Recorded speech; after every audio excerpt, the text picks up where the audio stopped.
Electric cars are no longer exotic.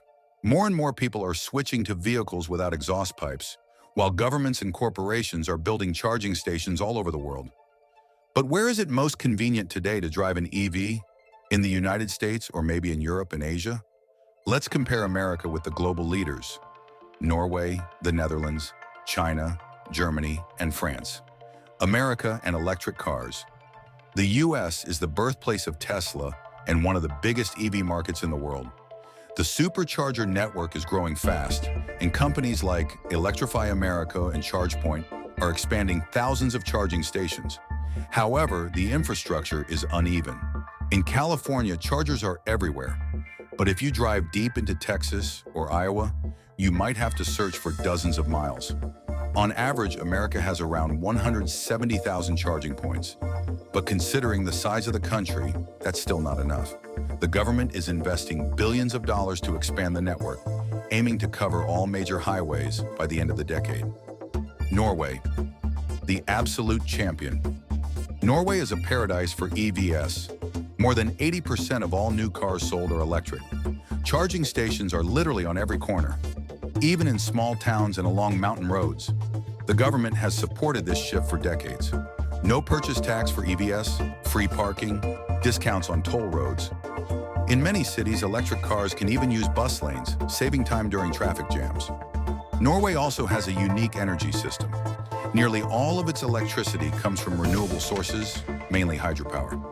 That means charging your car here is not only convenient, but also truly green. And let's not forget ultra-fast chargers. In Norway, you can fill your battery up to 80% in just 15 to 20 minutes. Along the famous fjord routes, hundreds of chargers are installed so that even tourists in EVs can easily travel across the country. The Netherlands charging density. The Netherlands is the leader in charging density. On a small piece of land, there are over 150,000 charging points, one of the highest concentrations in the world. The country has a unique system. Many residents can request a charger near their home or office, and municipalities help set it up. This makes EV ownership extremely convenient. At supermarkets and parking lots, it's almost guaranteed you'll find a plug. What's more, the Netherlands is pioneering smart charging.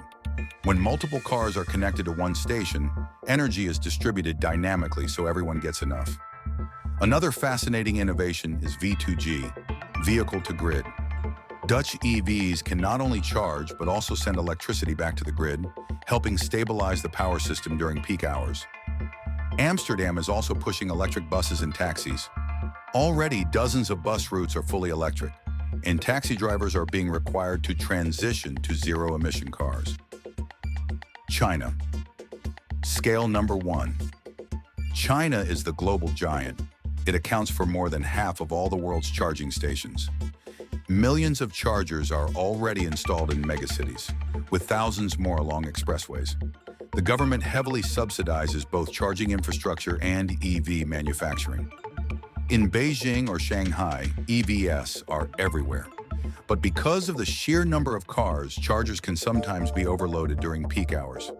Germany, fast highways. Germany is rapidly expanding its network, especially high-speed chargers along the autobahns. Long-distance EV travel is already possible thanks to Ionity and other operators. Car manufacturers like Volkswagen, Mercedes, and BMW are also investing heavily in charging networks, which speeds up growth even more. France. State support. France is also among Europe's leaders, with tens of thousands of charging points in a network that's expanding quickly. The government is subsidizing installations and incentivizing the switch to EVs. What's important? France is not only focusing on big cities like Paris, but also on villages and smaller towns, making EV use practical for everyone. Conclusion: America remains one of the largest EV markets and is catching up fast in infrastructure. But if we talk about everyday convenience for EV drivers, the leaders today are Norway and the Netherlands in Europe, and China in terms of scale. Germany and France are also growing rapidly. Now a question for you. Where do you think EV life will be most convenient 10 years from now? In America or in Europe and Asia? Write your opinion in the comments and don't forget to subscribe to the channel.